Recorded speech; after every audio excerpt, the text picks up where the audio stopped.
matapang, ngunit masyadong nahuhumaling sa sabong. Sa murang edad na 23, siya ay kilalang kilala na sa sabungan, hindi dahil sa panalo, kundi dahil sa sunod-sunod na pagkatalo. Hindi pa siya nanalo ni minsan ng malaki. Sa kabila nito, hindi siya sumusuko, palaging umaasa, palaging nagtitiwala sa panabong niyang si Siwahon, isang puting Texas na alaga pa ng kanyang ama bago ito bawian ng buhay.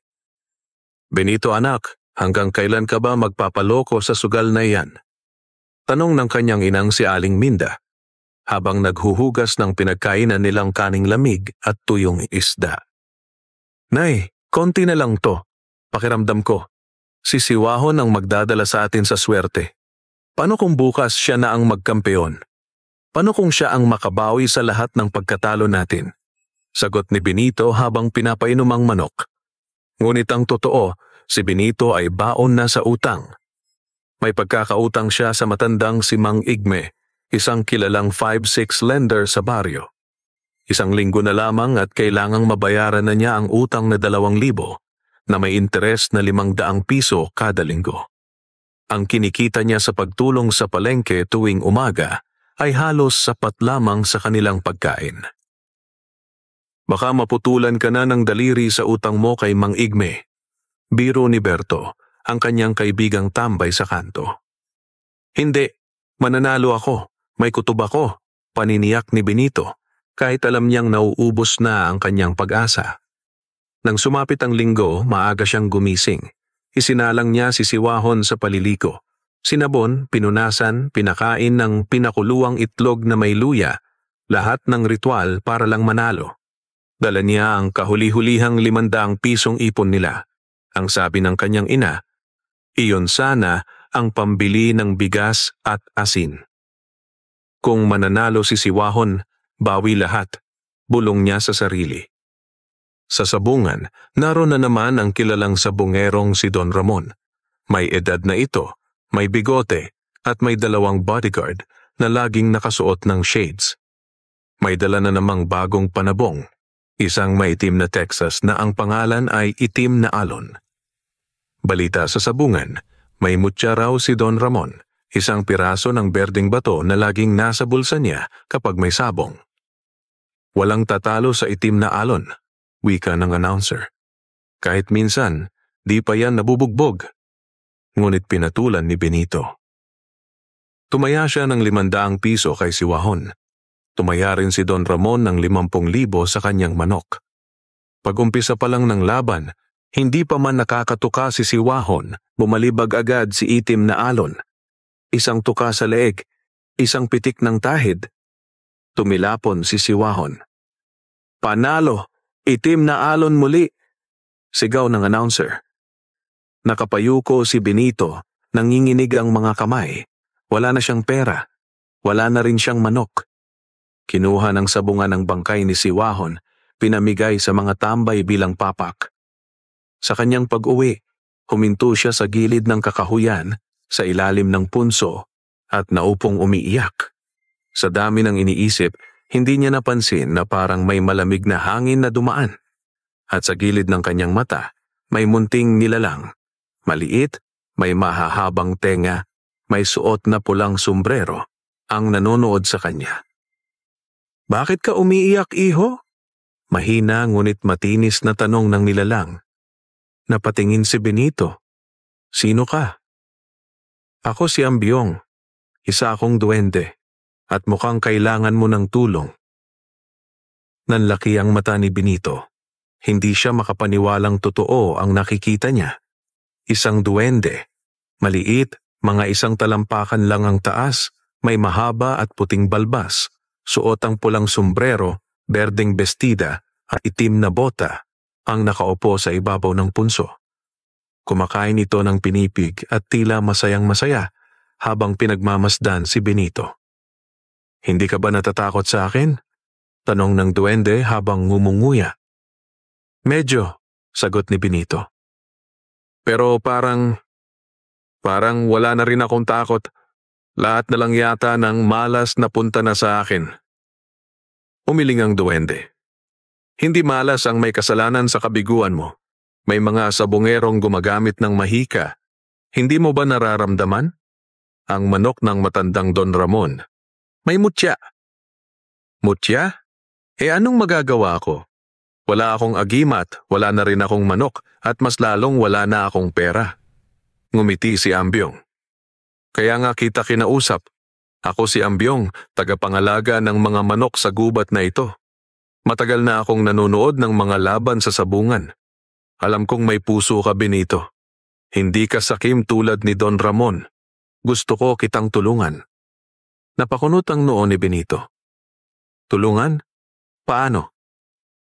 Bibigyan kita ng isang itlog ng manok. Hindi ito basta-bastang itlog. Isa itong itlog ng manok na may dugong mahika, ang lahing tinatawag naming alimpuyo. Kapag napisa ito at inalagaan mo ng tama, lalabas ang isang manok na kayang makipaglaban kahit sa may mutya. Napatingin si Benito sa palad ni Ambyong.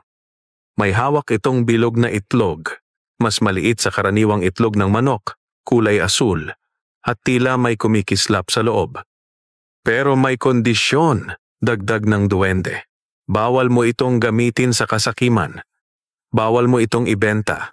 Bawal mo ring ipalaban sa sugal na pawang panlalamang lang ang hangarin. Kapag sinuway mo ang usapan natin, mawawala ang lakas ng manok. At higit pa roon, may kapalit na sisingilin ang mundo namin. Napalunok si Benito. Gusto man niyang magtanong pa, pakiramdam niya ay dapat niyang sundin ang nilalang na ito. Parang biglang gumaan ang loob niya rito. Tatanggapin ko, sagot niya sa wakas. Gagawin ko ang lahat, basta mapanalo ko lang kahit isang laban, hindi na para sa pera, kundi para makabawi man lang sa sarili ko. Magaling! Masiglang itinulak ni Ambyong ang itlog sa kamay ni Benito. Sa loob ng 7 araw, mapipisa na yan. Ngunit kailangang alagaan mo ito sa ilalim ng araw tuwing madaling araw. Pakainin mo ng pinatuyong dahon ng saging na kulay ginto. Makikita mo yon sa likod ng punso bukas ng umaga. Salamat, Ambyong. Hindi ko alam kung totoo lahat ito. Pero susubukan ko. Bago pa siya makatanong muli, biglang kumidlat sa kalangitan kahit walang ulan. Pagsilip niya sa paligid, nawala na si Ambyong. Tanging ang malamig na simoy ng hangin at ang mahiwagang itlog ang naiwan sa kanyang kamay. Pagkauwi niya sa kanilang bahay, hindi siya nagsalita tungkol sa nangyari. Itinago niya ang itlog sa isang sisidlan ng palay at inilagay ito sa kanyang silid. Habang tinitingnan niya ito, napansin niyang tila may munting liwanag na gumagalaw sa loob nito. Parang may kaluluwang nakakulong sa loob. Kinabukasan, gaya ng bilin ni Ambyong, gumising siya ng 5:00 ng umaga. Lumabas siya at pumunta sa likod ng punso. Hindi siya nabigo. May mga dahon ng saging na kulay ginto sa isang bahagi ng kagubatan, parang sinadyang ilaan para sa kanya.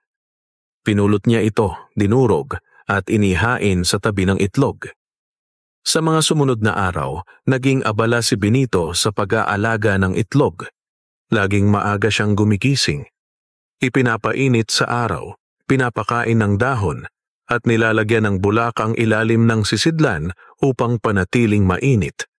Sa kanyang puso, unti-unting bumabalik ang pag-asa.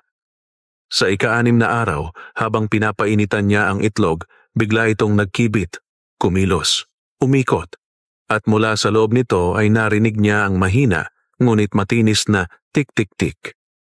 Mapipisa na, bulong ni Benito sa sarili, nanginginig ang kamay sa pananabik.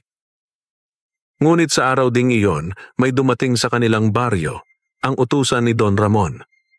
May dalang sulat at nakasulat dito. Benito, napapansin kong palagi kang nasa sabungan ngunit laging talunan. Gusto kitang alukin ng trabaho bilang taga-alaga ng mga manok ko. Malaking sweldo. Makakabayad ka ng utang. Kung interesado ka, pumunta ka sa aking hacienda bukas ng 9:00 ng umaga. Don Ramon. Napakuyom si Benito. Ang lalaking kumalaban at nanlamang sa kanya, Ngayon ay gusto siyang gawing tagapag-alaga ng kanyang mga panabong? Hinding-hindi, bulong niya sa sarili. Hindi ko isusuko ang prinsipyo ko sa isang sakim na tulad niya, kahit anong pera pa iyan. Ngunit hindi niya alam, sinusubaybayan na siya ni Don Ramon. At sa mismong araw ng pagpisa ng mahiwagang itlog, may masamang binabalak ang mayamang sabongero. Ikapitong araw. Tahimik ang umagang iyon. Wala ni isang ibong kumakanta. Wala ring kaluskos ng dahon. Parang ang buong paligid ay nakikiramdam sa isang mahalagang pangyayari. Sa gitna ng katahimikan, si Benito ay nakaluhod sa harap ng sisidlan. Pinapainitan pa rin ang itlog sa unang sinag ng araw. Tinitigan niyang mabuti ang itlog na asul na ngayon ay may maliliit ng bitak. Kumakabog ang dibdib niya. Sa bawat tik-tik ng itlog ay tila kasabayang tibok ng puso niya. Bigla, crack! Isang bitak ang tuluyang nabiyak. Lumabas mula rito ang isang manok na tila hindi pangkaraniwan. Itim na itim ang balahibo, ngunit sa bawat galaw nito, kumikislap ito sa sinag ng araw na parang may mga pintig ng kulay pilak. Maliit pa ito, sisiw pa lang, ngunit malinaw ang kakaibang presensyang dala nito. Napanganga si Benito. Ikaw ba ang alimpuyo? Ang sisiw ay tumingin sa kanya at sa isang iglap ay pumailan lang sa ere, lumipad ng di karaniwan sa mga sisiw. Pumagsak ito pabalik sa kanyang kamay na parang nagpapakita ng tiwala. Hindi ako nagkamali, bulong ni Benito. May himala ka nga. Sa hasyenda ni Don Ramon. Sa kabilang dako, si Don Ramon ay hindi mapakali sa kanyang upuang gawa sa narra habang nakasandal sa malambot na upuan sa ilalim ng malaking bintana. Sa kanyang harap, isang matandang lalaki ang nakaupo. Puti ang buhok, nakaitim na Amerikana at may daladalang baston na may ukit na hugis mata. Anong sabi mo? Tanong ni Don Ramon. May kakaibang enerhiyang bumalot sa punso kagabi, sagot ng matanda. May naipanganak na bagong nilalang. Isa siyang alimpuyo. Ang manok na iyon ay may lahing engkantado. At kung aalagaan ng tama, hindi matatalo sa sabungan. Kahit ng mutyang hawak mo. Napamura si Don Ramon. Sinong may hawak? Isang binatang sabongerong palaging talunan. Pangalan niya, Benito. Napuno ng galit ang mukha ng matanda. Hindi pwedeng mahuli ako sa laban. Hindi pwedeng mapahiya ang pangalan ko. Gawin mo ang nararapat. Ngumisi ang matanda. Isang salin ng anino ang ipapadala ko sa bahay niya ngayong gabi. Kung sakaling mamatay ang sisiw, wala nang problema. Ngunit kung hindi, kailangan na nating tawagin ang taga-ani.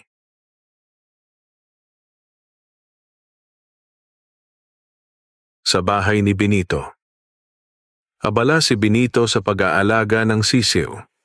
Pinakain niya ito ng pinulbos na gintong dahon ng saging at pinainom ng tubig ulan na iniipon niya sa loob ng baho. Pangalanan nakita, ani Benito, habang hawak ang sisiw. Ang tapang mong tumingin. Itatawag ko sa iyo ay itim. Nagkibit ang manok. Parang pabor dito ang pangalan. Maya-maya, habang nililinis ni Benito ang kulungan na pansamantalang gawa sa kawayan, napansin niyang tila may malamig na hangin na dumaan sa kanyang likuran. Lumingon siya pero walang tao. Kinabahan siya. Isinara niya ang mga bintana. Ang gabi ay unti-unting lumalim. Ang buwan ay mistulang natatakpan ng ulap. Tahimik ang paligid, pero pakiramdam niya ay hindi siya nag-iisa. Habang pinapaliguan ni Benito si Itim, bigla niyang narinig ang marahang pagkatok sa kanilang pintuan. Tok! Tok! Tok! Napatingin siya sa orasan. 11:00 ng gabi. Sino yan? Sigaw niya. Walang sumagot. Tanging ang malamig na simoy ng hangin ang pumasok sa maliit na siwang ng bintana.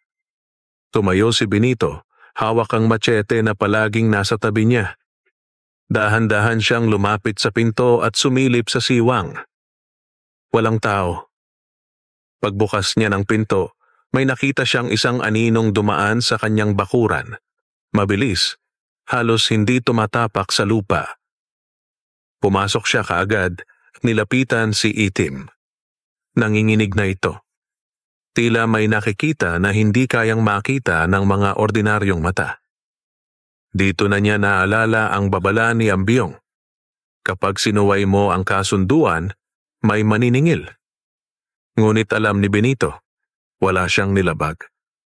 Inalagaan niya ng tama ang manok, hindi ito ginamit sa sugal, at lalong hindi niya pinagkakitaan.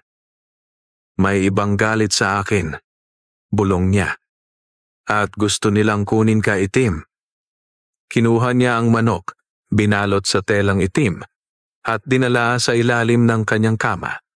Doon niya ito pinatago habang siya'y nakahiga pero hindi natulog. Nagbantay siya buong magdamag. Hanggang sa marinig niya ang isang bulong sa hangin. Bantayan mo ang alimpuyo dahil kapag ito'y bumagsak, ikaw ay susunod. Kinabukasan. Nang muling sumikat ang araw, agad na nagtungo si Benito sa punso upang humingi ng tulong kay Ambyong. Ngunit wala ito roon. Hinintay niya ng ilang oras, ngunit hindi nagpakita ang duwende. Dito niya naisip ang isang bagay. Kailangan niyang itaas sa sabungan si Itim upang patunayan ang lakas nito. At kailangan niyang ipakita kay Don Ramon na hindi siya basta-basta. Pero alam niyang hindi ito laban ng sabong lamang. Ito ay magiging laban ng mahika, kasakiman at dangal. 3 linggo ang lumipas mula nang mapisa si Itim. Sa loob ng panahong iyon, lumaki ang manok nang hindi ka panipaniwala, higit pa sa inaasahan ni Benito. Sa edad na 3 linggo, ang laki at tindig ni Itim ay mistulang nasa 3 buwan na. Ang mga balahibo nito'y singkinang pa rin ng pilak tuwing tinatamaan ng araw at ang mga mata ay tila laging nagbabanta. Marami na ring tsismis ang kumalat sa kanila baryo tungkol sa misteryosong manok ni Benito. Isang manok na hindi tinatablan ng sakit, hindi kumakain ng karaniwang patuka, at madalas ay tila may alam sa galaw ng mga tao. May mga kapitbahay na umiiwas sa bakuran ni Benito, natatakot sa kung anong nilalang ang lumalaki sa loob ng kanyang tahanan. Pero si Benito, buo ang loob. Alam niya, malapit na ang araw na kailangang ipagsabong si Itim. At ang pinakaunang laban nito ay kailangang maging panimula ng isang bagong yugto ng kanyang buhay. Araw ng Sabado sa bungan ng San Miguel.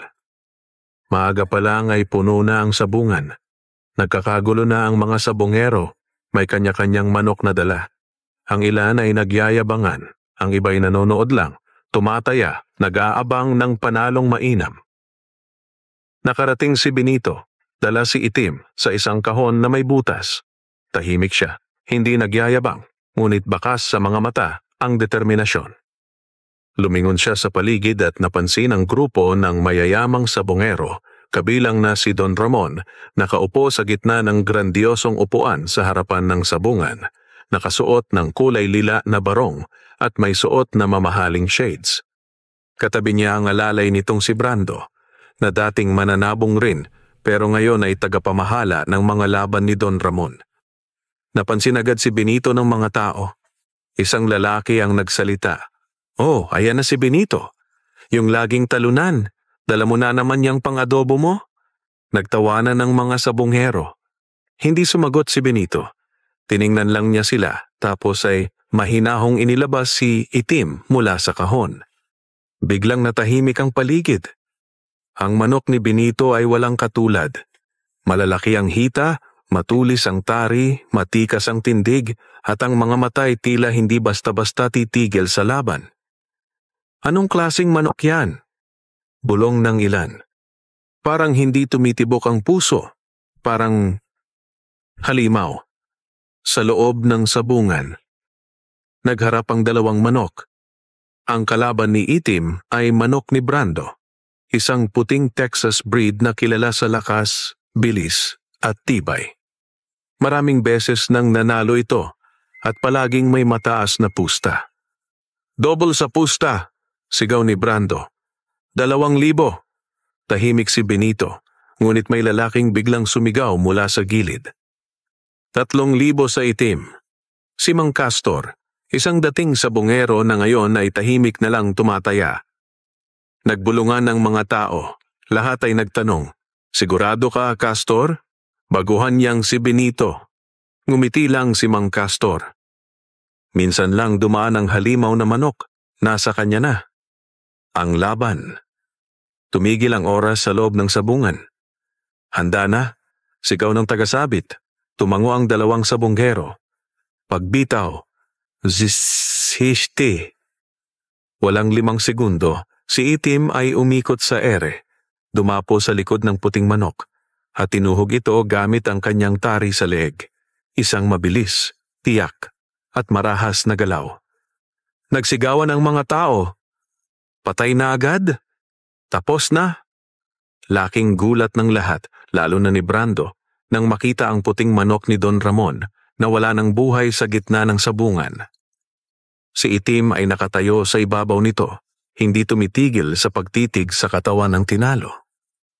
Tahimik si Benito, ngunit sa loob-loob niya, parang may ibang enerhiya ang lumalabas mula kay Itim.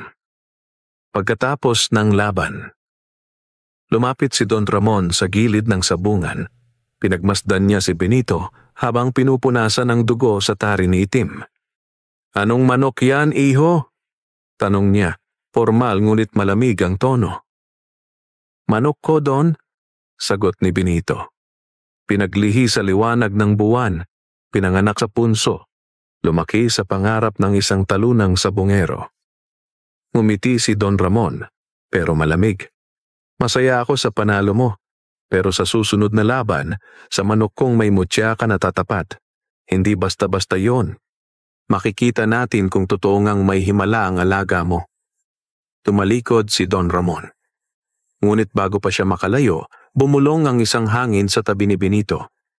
"Ingat ka, Benito.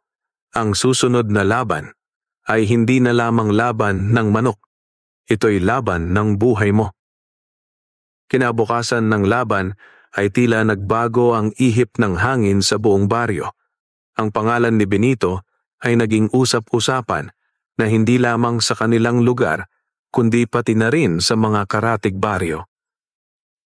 Ang kanyang manok na si Itim ay tinawag ng ilan na manok ng demonyo, habang ang iba na may nagsasabing ito raw ay alaala ng diwata. Subalit sa likod ng papuri at tsismis, nagliliyab ang galit at inggit sa puso ni Don Ramon. Hindi siya sanay na natatalo, lalo pat sa isang binatang gaya ni Benito na sa loob ng maraming taon ay kanilang pinagtatawanan sa sabungan. Sa loob ng malaking bahay ni Don Ramon. Nasa loob ng kanyang lihim na silid si Don Ramon kasama si Brando at ang kanyang tagapangalagang albularyo na si Apong Damiana, isang matandang bulag na kilala sa mahika negra at koneksyon sa mga nilalang sa ilalim ng lupa. Inilabas ni Apong Damiana ang isang lumang sisidlang gawa sa ginto. Binuksan niya ito gamit ang isang susi na gawa sa sungay ng kalabaw. Sa loob ay naroon ang isang kumikislap na mutya. Kulay asul na tila dinidilaan ng apoy. Ang paligid ng silid ay biglang bumigat ang hangin at tumahimik kahit ang mga ibon sa labas. Ang mutya ng talisay, bulong ni Apong Damiana. Ito ang nagbibigay ng lakas sa mga manok mo doon. Pero hindi sapat ang lakas ngayon. Kailangan mo ng mas malalim na pakikipag-ugnayan. Gusto kong patayin ang manok ni Benito, mariing sabi ni Don Ramon. At kung maaari, pati na rin ang binatang yon. May kapalit ang bawat kagustuhan, wika ni Apong Damiana. At ang hinihinging kabayaran ng mutya ay dugo ng inosente. Sandaling natahimik si Don Ramon, ngunit pagkatapos ay ngumiti siya. Pumili ka, kahit sino. Basta't siguraduhin mong sa susunod na laban, babalik sa akin ang korona ng pagiging hari ng sabungan. Samantala kay Benito, Habang gabi at ang buong baryo ay tahimik, si Benito ay nanaginip ng isang kakaibang tanawin. Sa kanyang panaginip, naroroon siya sa gitna ng isang punso at sa harap niya ay nakaupo ang duwending tumulong sa kanya, si Lucky, ang may gintong sombrero at mata na tila batong jade. Benito, anang duwende. Malapit nang sumubok ang kasakiman ng tao na agawin ang biyayang ibinigay sa'yo. Mag-ingat ka.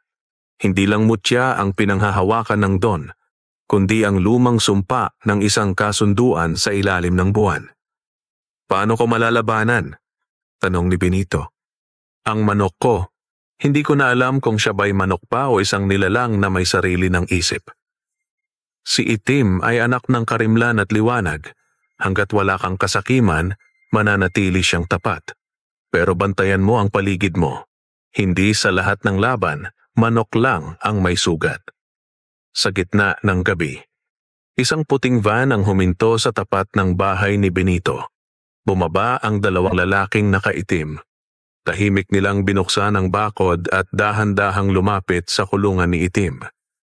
Isa sa kanila ay may hawak na bote ng pampatulog. Ang isa naman may sako. Ngunit paglapit nila,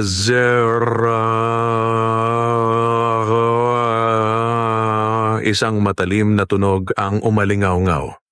Tumalsik ang isa sa mga lalaki at ang isa naman napaiyak sa sakit. Nagkapunit-punit ang braso, tila pinagsabitan ng matulis na tari. Mabilis na lumabas si Benito at nakita ang mga lalaking tumatakbo palayo, duguan. Sa tabi ng kulungan, si Itim ay nakatayo pa rin. Mata ay naglalagablab sa galit, tila hindi manok kundi isang mandirigmang engkanto. Kinabukasan, nagpasya si Benito na humarap sa kapitan ng barangay. Ipinakita niya ang bakas ng sapilitang pagpasok at ang dugo sa damuhan. Ngunit gaya ng inaasahan niya, ang kapitan ay tila takot magsalita. Benito, anito? Huwag mo nang palakihin. Baka may mas malakas sa likod niyan. Kilala mo naman si Don Ramon. Ngumiti si Benito, ngunit hindi ngiti ng takot kundi ng pagtanggap sa hamon. Kung gusto nilang agawin si Itim, kailangan muna nilang harapin kami. Sa loob ng bahay ni Don Ramon, nakangiti si Apong Damiana habang hinahaplos ang mutya. Nagsimulang pumatak ang dugo. Ang susunod na laban ay simula ng pagguho. Ngumiti si Don Ramon. Mabuti, ibigay mo sa akin ang manok na may sumpa. Ihanda mo. Sa susunod na Sabado, magpapakita tayo ng tunay na sabong. Sabado. Umaga pa lamang ay dinagsanan ng mga tao ang sabungan. Kahit ang mga matandang hindi na nakakalakad ay nagpasilang na sa mga anak at apo para lamang masaksihan ang muling paghaharap ni Benito at ni Don Ramon. May mga usap-usapan na tila may malalakas na agimat ang parehong kampo. At ngayon, sa araw ng sabong, malalaman na ng lahat kung sino ang tunay na may lakas ng kababalaghan. Sa gilid ng sabungan, may mga albularyo at manggagamot na dumalo rin para lamang makasubaybay. Ang iba'y tahimik na naglalagay ng dahon ng lagundi sa ilalim ng upuan nila, habang ang iba'y may hawak-hawak na maliit na bote ng langis. Pero ang pansin ng lahat ay nasa dalawang lalaking magtatapat ngayong araw. Ang pagdating ni Benito. Nakatsinelas lamang si Benito, dala-dala sa supot ang kanyang manok na si Itim. Suot niya pa rin ang kanyang luma at kupas na kamiseta, pero kitang-kita sa kanyang mga mata ang kumpiyansa. Kasama niya ang matandang si Lolo Pakoy, na dati veteranong sabungero rin, ngunit ngayoy tumutulong sa kanya bilang tagapayo. Huwag mong titigan si Don Ramon, Benito, ani Lolo Pakoy habang pumapasok sila sa sabungan. Tingnan mo lang ang manok mo. Huwag kang bibitiw sa loob ng 7 segundo. Iyan ang susing palatandaan. Ang pagdating ni Don Ramon. Sa kabilang dulo ng sabungan, isang mararangyang sasakyan ang dumating. Bumaba mula rito si Don Ramon, suot ang puting barong na may burdang ginto. Sa kanyang braso ay nakapatong ang manok na pulang-pula. Malaking lalaki, may makintab na balahibo at mga matang tila hindi tumitibok ang puso. Si Alvaro, bulong ng mga matatanda. Manok na anak ng kamatayan. Sabi nila, pinakain sa uling at alak mula pagkasisiw. Kasunod ni Don Ramon ang kanyang bantay na sina Brando at ang matandang si Apong Damiana, na tahimik lamang sa kanyang upuan sa gilid ng entablado. Sa kanyang kanang kamay ay hawak-hawak niya ang isang maliit na kahon na may lamang itim na alikabok. Kapag umusok ang alikabok na yan, bulong ng isa sa mga manonood. Ibig sabihin, may kaluluwa ng sinisingil. Bago ang laban. Bago magsimula, pinatawag ni Don Ramon ang tagapamahala ng sabungan. Siguraduhin mong walang gulangan, ani Don Ramon, habang sinusulyapan si Benito. Kung may makikitang duwende o agimat, ipaban mo agad. Ngumiti ang tagapamahala, pero hindi sumagot. Lihim siyang lumapit kay Benito pagkatapos. Mag-ingat ka. Hindi lang manok ang pinapaslang dito. May taong handang magbayad ng milyon para lang mawala ka. Tumango lamang si Benito. Itinapik niya si Itim at ibinulong. Ito na ang laban nating pinakadelikado. Pero kung mananalo tayo, lalaya tayo sa pangungutya, sa kahirapan, at sa anino ng kasakiman. Sa loob ng sabungan. Isinalang na ang 2 manok. Ang sigawan ay umabot sa sukdulan. Lahat ay naglalakasan ng pustahan. 5 kay Don Ramon. 10 kay Benito. Doble kung talo. Pero may ilang matandang tahimik. Isa sa kanila ay bulong ng orasyon. Nagsalubong ang mga manok. Si Itim ay tila tahimik ngunit matatag. Si Alvaro, ang pulang manok ni Don Ramon, ay nagngangalit, umaatungal na tila hindi ibon kundi halimaw. Pagkalag sa tali, agad sumugod si Alvaro. Mabilis, malupit at walang takot. Tumalon ito at sinugatan agad si Itim sa balikat. Napaurong si Benito. Pero bago pa siya makapagsalita, tumingala si Itim. At sa isang iglap, tila may itim na anino na lumukob sa kanyang katawan. Bigla siyang umatras at ang kanyang mga mata ay nagningas ng bughaw. Sa ikalawang sabak, si Itim ang sumugod. Wapak. Isang malalim na hiwa ang tumama kay Alvaro. Tumalsik ang dugo at napahagulgol ang mga sabungero. Ngunit hindi pa tapos, tumayo si Alvaro at tumalon muli. Tinamaan si Itim sa likod.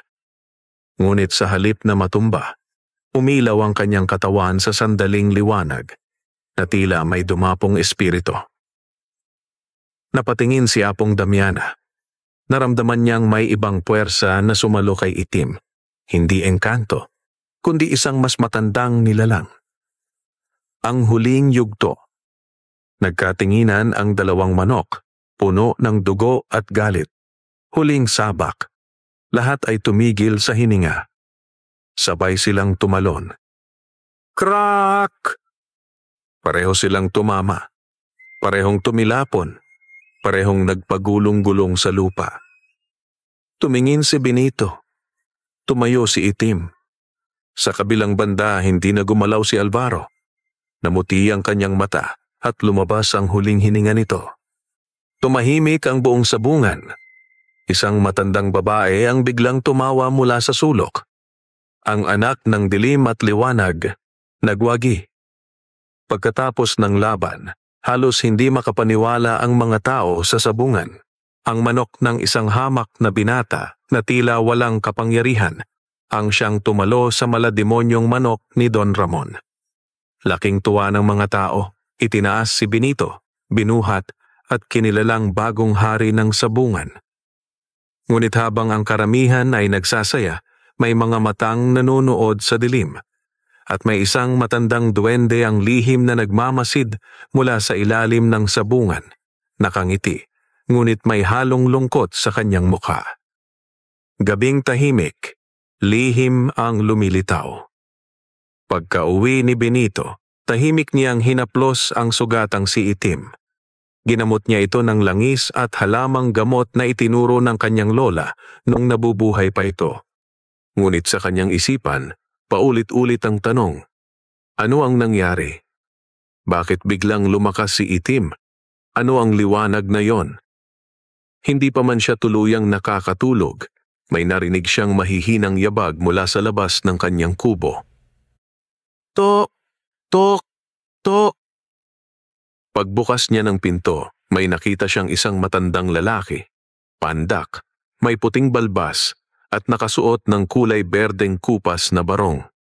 May hawak itong tungkod na tila yari sa pilak. Magandang gabi, iho, anito. Ako ang tinatawag nilang Tatang Sulo. Isa akong tagabantay ng mga mutya ng kalikasan. At ako rin ang naging tagapangalaga ni Itim. Ang tunay na pinagmulan ni Itim. Hindi basta ordinaryong manok si Itim, ani Tatang Sulo. Isa siyang anak ng ibong uwak ng kabundukan ng Silab. Isang nilalang na may dugong duwende at hayop. Sa simpleng salita, siya ay bantay ng balanse sa sabong. Napatda si Benito. Hindi ko naintindihan, Tatang. Akin lang siyang napulot sa paanan ng bundok, basa, giniginaw. Ngumiti ang duwende. Doon kita sinubok kung may puso kang tumulong sa nilalang ng kalikasan at napatunayan mong may dangal ka. Mula sa kanyang supot, inilabas ni Tatang Sulo ang isang maliit na kristal. Kasing laki ng butil ng mais, kulay asul na nangingintab. Ito ang mutya ng pantay. Isa ito sa 3 mutya ng kapangyarihan na matagal nang pinagtatangkaan ni Don Ramon. Ang hawak niya ay ang mutya ng panggigipit, isang madilim na agimat na nagbibigay lakas sa pamamagitan ng takot at kasakiman. Ang panibagong banta. Habang pinapaliwanag ni Tatang Sulo ang mutya, biglang dumilim ang paligid.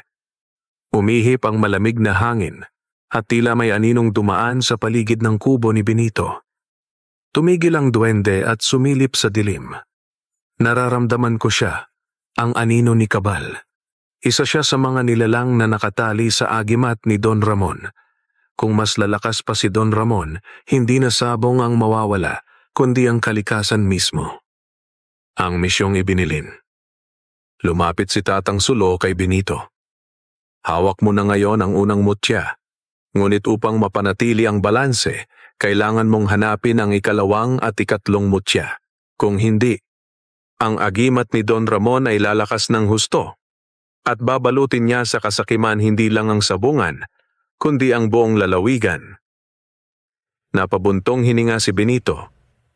Hindi siya sanay sa mga ganitong misyon. Isa lamang siyang binatang sabongerong lumaking walang ina, iniwan ng ama, at umasa lamang sa sariling sikap. Ngunit habang nakatingin siya sa sugatang si Itim, naramdaman niya ang damdaming hindi niya maintindihan, paninindigan. Tatang Sulo, ani Benito. Saan ko sisimulan ang paghahanap ng mutya? Isang paunang paalala. Bago umalis si Tatang Sulo, binigyan niya si Benito ng isang maliliit na butil ng asin, isang pantaboy sa mga nilalang ng dilim, at isang palaspas na pinaliguan sa tubig ng dasal. At tandaan mo, Benito, huling paalala ng matandang duwende.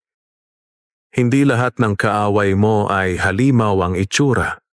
Minsan, ang tunay na panganib ay nagtatago sa likod ng ngiti at ginto. Kinabukasan, maaga pa lang ay naghanda na si Benito. Bitbit ang ilang pagkaing tuyo, tinapay, isang lumang itak, at ang palaspas na iniwan ni Tatang Sulo, umalis siya sa kanyang kubo. Iniwan niya si Itim sa pangangalaga ng isang matandang kapitbahay na marunong sa hayop. Hindi pa man sumisikat ng husto ang araw, ay tumulak na siya papunta sa tinukoy ni Tatang Sulo, ang gubat ng limutan, isang masukal na kagubatang matagal nang pinamumugaran umano ng mga nilalang na hindi pangkaraniwan. Sa loob ng gubat ng limutan, Pagkarating sa gubat, ramdam agad ni Benito ang bigat ng paligid. Malamig ang hangin, kahit tirik ang araw. Ang mga puno ay tila ba nanonood habang siya'y naglalakad. At sa bawat hakbang niya, parang may sumusunod. Hindi ako natatakot. Hindi ako susuko. Bulong niya sa sarili. Sa kalagitnaan ng gubat, may nakita siyang isang matandang babae, nakaupo sa batong malapit sa batis. Payat ito, may puting buhok, at may hawak na tungkod na may palamuting ginto. Benito, matagal kitang hinintay. Anito sa mahinang tinig. Paano niyo ako kilala? Tanong ni Benito. Ako si Lola Luya, isa sa mga tagapangalaga ng unang mutya. Ang mutya ng katapatan ay hindi basta nakukuha. Kailangan mo munang dumaan sa pagsubok. Isa itong paglalakbay sa alaala at puso. Pagsubok ng alaala. Biglang lumiwanag ang paligid at si Benito ay napapikit. Pagdilat niya, hindi nagubat ang nakapaligid. Bagkus ay naroon siya sa kanyang lumang tahanan noong bata pa siya. Nakita niya ang kanyang inang may sakit, humihingi ng gamot, habang ang batang si Benito ay umiiyak. Walang maibigay. Nandoon ang kanyang amang lasing, sinisigawan siya, at pinipilit siyang ibenta ang inaalagaang sisiw para lang may ipangsabong. Kailangan mong harapin ang nakaraan, sabi ng tinig ni Lola Luya, at patawarin ang sarili mo. Lumapit ang kasalukuyang Benito sa batang siya, niyakap ito at sinabi, Ginawa mo ang lahat ng makakaya mo. Hindi mo kasalanan ang kahirapan natin. Ngayon, ako na ang bahala sa iyo. Biglang lumiwanag muli ang paligid at bumalik siya sa gubat. Mutya ng katapatan. Sa harap niya, hawak na ni Lola Luya ang isang kristal na kulay gintong may bahid ng asul. Ito ang mutya ng katapatan. Dahil sa lakas ng puso mong tanggapin ang sarili, napasayo na ito. Pero bago niya ito makuha, biglang umalulong ang hangin. May mga itim na aninong may pulang mata ang lumitaw mula sa paligid. Mga espiritong itim, tagapagbantay ni Don Ramon. Umalis na agad, sigaw ni Lola Luya. Ibaon mo sa lupa ang palaspas, ngayon na. Mabilis na ibinaon ni Benito ang palaspas sa lupa. Kumislap ito at naglabas ng liwanag na tila apoy na sumagupa sa mga anino. Napaatras ang mga ito, nagngangalit sa galit. Walang oras, ani Lola Luya. Bumalik ka kay Tatang Sulo, isa pa lamang ang mutya, ngunit mas mapanganib ang susunod. Isang mensahe mula sa hangin. Habang naglalakad pabalik si Benito, may narinig siyang mahihinang tinig sa hangin. Bakit mo sila pinapaniwalaan, Benito? Hindi mo sila kilala. Ang mga duwende, may lihim din. Ang totoong lihim, nasa dugo mo. Bigla siyang kinilabutan. Ano ang ibig sabihin nun? Hindi niya alam kung sino ang nagsalita, ngunit isa lang ang malinaw. Habang papalapit siya sa katotohanan, mas lumalalim ang misteryo ng kanyang pagkatao. Pagkatapos ng pagkakatagpo kay Lola Luya at pagkakamit sa mutya ng katapatan, nagbalik si Benito kay Tatang Sulo. Subalit halatang may bumabagabag sa kanyang isipan. Habang nilalarawan niya ang mga aninong sumalakay at ang tinig na narinig niya sa hangin, natigilan si Tatang Sulo. Ang ibig sabihin ng mga tinig, hindi lang basta karaniwang nilalang ang kalaban natin, Benito. May koneksyon ka sa kanila. Isang lihim na sa pagdaan ng panahon ay pilit nilang ibinabaon, ani Tatang Sulo. Ngunit sa ngayon, kailangan mo munang tapusin ang misyon. Ayon sa matanda, ang susunod na mutya ay matatagpuan sa kuweba ng panaginip, isang lugar na pinaniniwalaang sumasalamin sa pinakamalalim na takot, pagnanasa at mga tanong sa kalooban ng sino mang makapasok dito. Ang paglalakbay patungo sa kuweba. Dumaan si Benito sa kasukalan ng bundok sa Pinit kung saan naroon daw ang kuweba. Sa bawat hakbang, tila may bumubulong sa paligid. Hindi ka mananalo. Ang lahat ng ito ay walang saysay. Ang manok ni Don Ramon ay hindi basta manok. Isa itong sagradong nilalang ng kadiliman. Ngunit hindi natinag si Benito. Dala ang mutya ng katapatan, pinanghawakan niya ang kanyang layunin, matulungan ang kanyang pamilya at makalaya sa sumpa ng pagkatalo. Pagdating niya sa harapan ng kuweba, tila lumalabo ang kanyang paningin. Para bang inaanyayahan siya ng isang mahimbing na antok. Sa loob ng kuweba ng panaginip. Pagpasok niya, biglang nagbago ang paligid. Wala nang bato't dilim. Sa halip, nasa isang malawak na sabungan siya, napakalaki, puno ng mga tao. Nasa gitna siya ng entablado, hawak si Itim at kasabay ng kanyang manok ay ang mahiwagang manok ni Don Ramon. Nakita niya ang mga dating sabonghero na nambabastos sa kanya, pati si Don Ramon na nakaupo sa trono, may hawak na patpat ng gintong ahas. May tinig na nag-utos. Kung nais mong angkinin ang mutya ng paninindigan, talunin mo ang sarili mong takot. Biglang bumukas ang sahig sa harap niya at mula rito ay lumitaw ang isang nilalang na kawangis niya mismo, si Benito rin. Pero mas madilim ang anyo, puno ng galit at panghihinayang. Hindi mo ako kailanman matatalo, Benito, ani ng anino. Ako ang lahat ng kinatatakutan mong maging isang talunan, isang duwag, isang sakim. Ang laban sa anino. Nagtagisan sila ng lakas, hindi ng kamao, kundi ng loob. Bawat akusasyon ng anino ay sinasagot ni Benito ng katotohanan. Oo, ako'y minsang nasiraan ng loob, pero ako'y bumangon.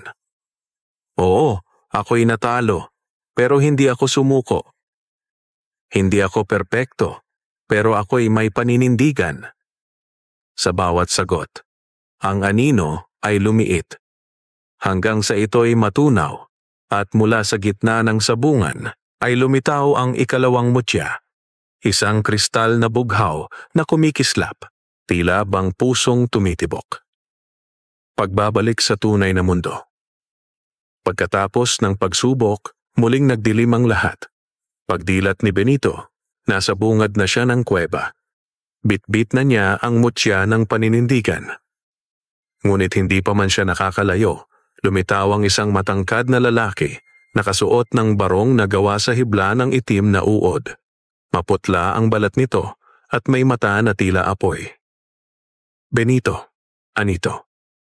Dahil sa pagkamit mo ng pangalawang mutya, inihayag mo ang sarili mo bilang tunay na kalaban ng aking amo.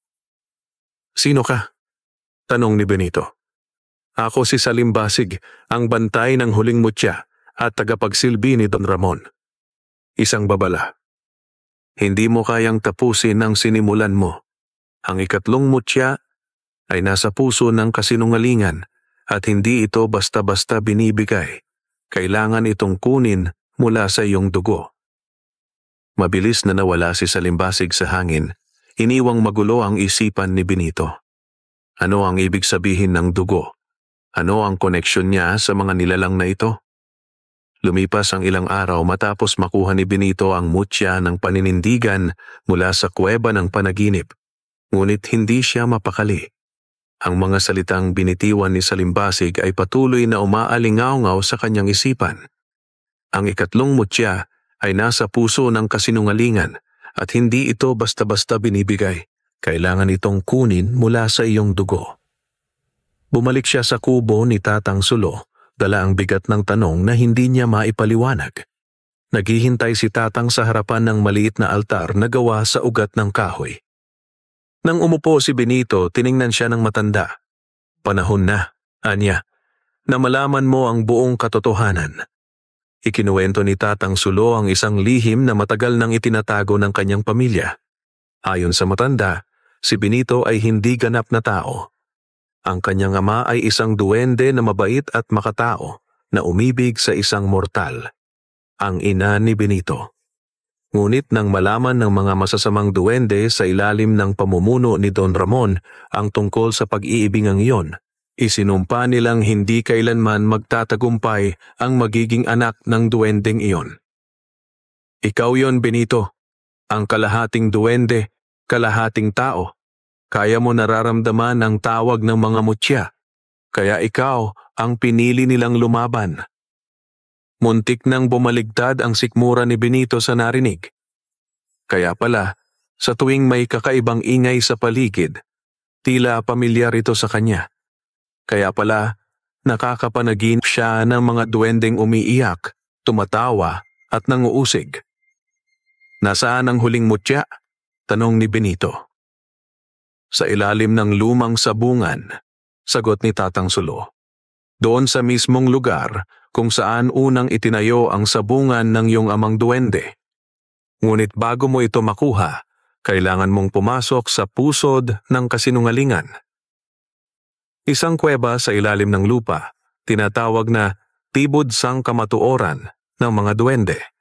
Sagradong lugar ito at ang makakapasok lamang ay ang may dugong duwende na handang ialay ang sarili.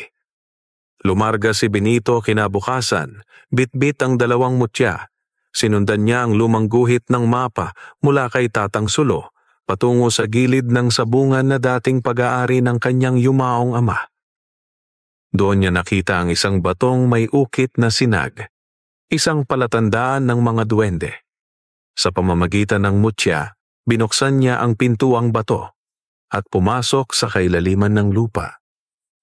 Sa loob ng kuweba, pinakita sa kanya ang mga alaala ng kanyang ina, kung paanong tinanggihan ng lipunan ang kanilang pamilya, kung paano nila pinagtaksilan ang kanyang ama.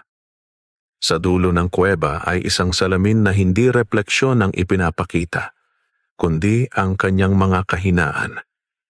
Ang inggit kay Don Ramon, ang galit sa sarili sa bawat pagkatalo, ang pagdududa sa kanyang sariling kakayahan.